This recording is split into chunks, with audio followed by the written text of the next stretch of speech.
കഴിഞ്ഞ വീഡിയോയിലെ കാര്യങ്ങളൊക്കെ കേട്ട് ഇന്റേൺഷിപ്പിന് തയ്യാറായി നിൽക്കുന്ന ഒരാളാണെങ്കിൽ നിങ്ങളെങ്കിൽ എനിക്ക് പറയാനുള്ളത് നിങ്ങൾ മികച്ച തീരുമാനങ്ങൾ എടുത്തു കഴിഞ്ഞു എന്നുള്ളതാണ്. ഇനി ചെയ്യേണ്ടത് കമ്പനികളിലേക്ക് നിങ്ങളുടെ റെസ്യൂം അയച്ചു കൊടുക്കുക എന്നുള്ളതാണ്. ഞാൻ റെസ്യൂം എന്ന് ഉറപ്പിച്ച് പറയാൻ കാരണം CV റെസ്യൂമെ കുട്ടികൾക്കിടയിൽ, വിദ്യാർത്ഥികൾക്കിടയിൽ, ഉദ്യോഗാർത്ഥികൾക്കിടയിൽ പലപ്പോഴും ചെറിയ മിസ്റ്റേക്സ് വരാറുണ്ട്. ഡീറ്റെയിൽ ആയിട്ട് നമുക്ക് പിന്നെ പറയാം.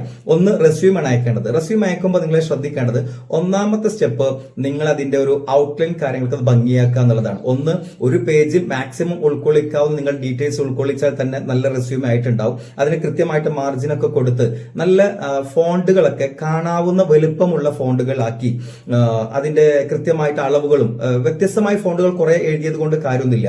അപ്പൊ അതുകൊണ്ട് ഫോണ്ടുകൾ ഭംഗിയാക്കി നിങ്ങൾ തയ്യാറായാൽ തന്നെ ഒന്നാമത്തെ സ്റ്റെപ്പ് നമുക്ക് കടക്കാം. രണ്ട്, എഴുതാൻ തുടങ്ങുമ്പോൾ ശ്രദ്ധിക്കേണ്ടത് നിങ്ങളെ പേഴ്സണൽ ഡീറ്റെയിൽസ് അതിൽ ആദ്യമായിട്ട് എഴുതുക. എന്ന് വെച്ചാൽ നിങ്ങളെ കൃത്യമായിട്ടുള്ള ലൊക്കേഷൻ, നിങ്ങളുടെ പേര്, നിങ്ങളുടെ പാരന്റ്സ് നെയിം, ഒപ്പം തന്നെ നിങ്ങളുടെ വിളിച്ചാൽ കിട്ടുന്ന ഫോൺ നമ്പർ, ഇമെയിൽ ID, ഇതൊക്കെ കമ്പനികൾക്ക് അയക്കുമ്പോൾ ശ്രദ്ധിക്കേണ്ടത് എന്താ, നിങ്ങൾ ഏതെങ്കിലും ഒരു ഫോൺ നമ്പർ അല്ല വെക്കേണ്ടത്, നിങ്ങളെ വിളിച്ചാൽ കിട്ടുമെന്ന് ഉറപ്പുള്ള നമ്പർ മാത്രമേ വെക്കാവൂ. അതേപോലെ ഇമെയിൽ ID, പലപ്പോഴും നമ്മൾ ഇമെയിൽ ID ഉണ്ടാക്കിയിട്ടുണ്ടാവുക ചിലപ്പോൾ തരികിട എന്ന് പറഞ്ഞത് ചില നമുക്ക് അന്നത്തെ ഇമെയിൽ ID ഉണ്ടാക്കാൻ അറിയാത്തത് കൊണ്ട് പല നമ്പറുകളൊക്കെ വെച്ചിട്ടുണ്ടാകും. ഇതിൽ ചിലപ്പോൾ CR7myhero@gmail.com എന്നൊക്കെ വെച്ചവരുണ്ടാവും. അപ്പൊ അങ്ങനെ അല്ലാതെ സ്വന്തം പേരും അതൊരു ജോബിന് ഒരു കമ്പനി നോക്കുമ്പോൾ നല്ലൊരു പ്രൊഫഷണൽ തോന്നിപ്പിക്കുന്ന തരത്തിലുള്ള, നിങ്ങളെ മെൻഷൻ ചെയ്യാൻ പറ്റുന്ന തരത്തിലുള്ള ഒരു ഇമെയിൽ ID ക്രിയേറ്റ് ചെയ്യാം. ലിങ്ക്ഡിന്റെ ലിങ്ക് നിർബന്ധമായിട്ട് വെക്കണം. അപ്പൊ ലിങ്ക്ഡിൽ നിങ്ങൾക്ക് അക്കൗണ്ട് ഇല്ലെങ്കിൽ ഇന്ന് തന്നെ ഒരു ലിങ്ക്ഡിലെ അക്കൗണ്ട് തുടങ്ങിയിട്ട് നിങ്ങൾ ഈ പേഴ്സണൽ ഡീറ്റെയിൽസ് കൊടുക്കുന്നത് ഭംഗിയാക്കുക. ഇതിൽ തന്നെ ചെറിയൊരു കാരണം, ചില ആളുകൾക്ക് ഫോട്ടോ വെക്കണോ വേണ്ടയോ എന്നുള്ളൊരു ചെറിയൊരു ധാരണ ഉണ്ടാവാറുണ്ട്. ഇന്ത്യൻ സാഹചര്യത്തിൽ ഫോട്ടോ വെച്ചാൽ കുഴപ്പമൊന്നുമില്ല. പക്ഷെ വെക്കുന്നുണ്ടെങ്കിൽ തന്നെ ഒരു പ്രൊഫഷണൽ ഫോട്ടോസ് ആയിരിക്കണം. നമ്മൾ സെൽഫി എടുക്കുന്നതോ അല്ലെങ്കിൽ ഇൻസ്റ്റാഗ്രാമിലൊക്കെ സ്റ്റാറ്റസ് ഇട്ട് നിൽക്കുന്ന ആറ്റിറ്റ്യൂഡ് കാണിച്ച ഫോട്ടോസോ അതൊന്നും ദയവ് ചെയ്ത് നിങ്ങൾ ഇതിന്റെ ഫോട്ടോ ആക്കി വെക്കരുത് എന്നും കൂടി പേഴ്സണൽ ഡീറ്റെയിൽസ് എഴുതുന്നിടത്ത് ശ്രദ്ധിക്കണം. രണ്ടാമത്തെ ഭാഗം CVയുടെ ഏറ്റവും നല്ലൊരു ഏരിയയാണ് നിങ്ങൾ ഒബ്ജക്റ്റീവ്സ് ക്ലിയർ ചെയ്യാന്നുള്ളത്. നിങ്ങൾ എന്തിനു വേണ്ടി ആ കമ്പനി തിരഞ്ഞെടുത്തു, അവിടെ നിങ്ങളെ എന്തിനു വേണ്ടി അവർ തിരഞ്ഞെടുക്കണം, ഈ രണ്ട് കാര്യങ്ങൾക്ക് ഉത്തരം നൽകുന്നതാണ്. ഇവിടെ പലപ്പോഴും നോർമൽ റെസ്യൂംസിലൊക്കെ കാണാറ് ഇത്രയേ ഉള്ളൂ, I want to learn and I want to grow എന്നൊക്കെ സിമ്പിളായിട്ട് എഴുതി വെക്കുന്നുണ്ടാവും. അതിനപ്പുറം നിങ്ങൾ അവിടെ ചെയ്യേണ്ടത് കൃത്യമായിട്ട് നിങ്ങൾ ആരാണെന്നും നിങ്ങൾ എന്തിനാണ് വരുന്നതെന്നും നിങ്ങൾക്ക് എന്താ സ്കില്ലുകളെന്നും മെൻഷൻ ചെയ്യുന്ന രൂപത്തിൽ. Example, I M A final year student, BCom student, എനിക്ക് കമ്മ്യൂണിക്കേഷൻ സ്കിൽ ഇംപ്രൂവ്മെന്റ് ഉണ്ട്, നിങ്ങളുടെ കമ്പനിയുടെ പ്രൊഫൈലുമായിട്ട് ഒത്തുപോകുമെന്ന് നോക്കാൻ എനിക്ക് പറ്റുന്നുണ്ട്.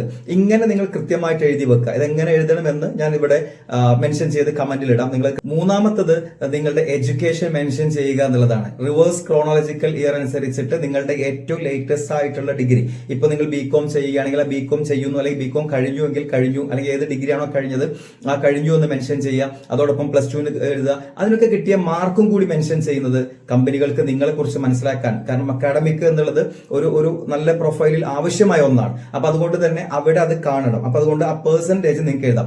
അഥവാ പെർസെന്റേജ് കുറഞ്ഞാൽ പേടിക്കണ്ട, നിങ്ങൾക്ക് അപ്പുറത്ത് എഴുതാൻ പോകുന്ന സ്കില്ലുകളിലൊക്കെ മാക്സിമം മാർക്ക് ചെയ്യാവുന്ന തരത്തിൽ അത് കൂട്ടി എഴുതിയാൽ മതി. നല്ല സ്കില്ലുകൾ ഉണ്ടെന്ന് ബോധ്യപ്പെടുത്തിയാലും മതി. അപ്പൊ നമുക്ക് നാലാമത്തെ കാര്യങ്ങളിലേക്ക് പോകാം.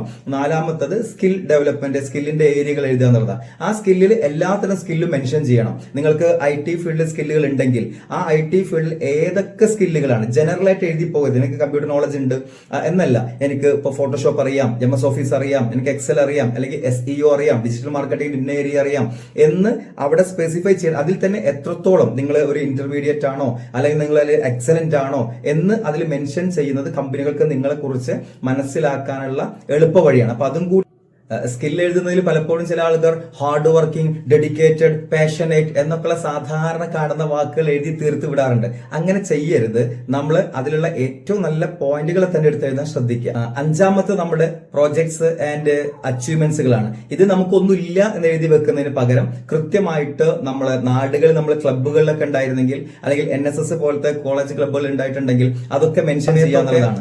നല്ല രൂപത്തിൽ ഇത് ചിന്തിക്കുന്ന വിദ്യാർത്ഥികളെ അവരോട് പറയാനുള്ളത്, നമുക്ക് ഓൺലൈനിൽ ഒരുപാട് ഡിഗ്രി സാധ്യതകൾ ഉണ്ട് ഈ സമയത്ത്.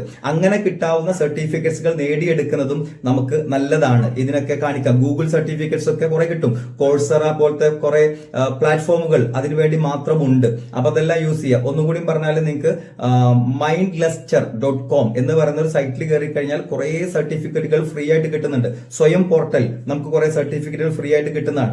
അതെല്ലാം വാങ്ങിച്ചു വെക്കുന്നത് ഈ അച്ചീവ്മെന്റ്സിന്റെ റേഷ്യോസ് ഉയർത്താൻ വേണ്ടി ഉപകരിപ്പിക്കേണ്ടതുള്ളൂ. ഇനി ഇതുപോലെ റെസ്യൂം തയ്യാറാക്കി അയക്കുമ്പോൾ ശ്രദ്ധിക്കേണ്ടത് ഒന്ന് സ്പെല്ലിംഗ് ആൻഡ് ഗ്രാമർ കാര്യങ്ങളൊക്കെ ഒന്ന് നല്ലോണം ശ്രദ്ധിക്കുക, അങ്ങനത്തെ കാര്യങ്ങൾ മിസ്റ്റേക്ക് ഉണ്ടാവരുത് എന്നുകൂടി. ഇത് ഏറ്റവും പ്രോപ്പറായിട്ട് എങ്ങനെ അയക്കാം എന്നുള്ളതിന്റെ ഏകദേശം രൂപമുള്ള ഒരു PDF നിങ്ങൾക്ക് നൽകാം. ജസ്റ്റ് താഴെ ഹായ് എന്ന് കമന്റ് ചെയ്താൽ മതി.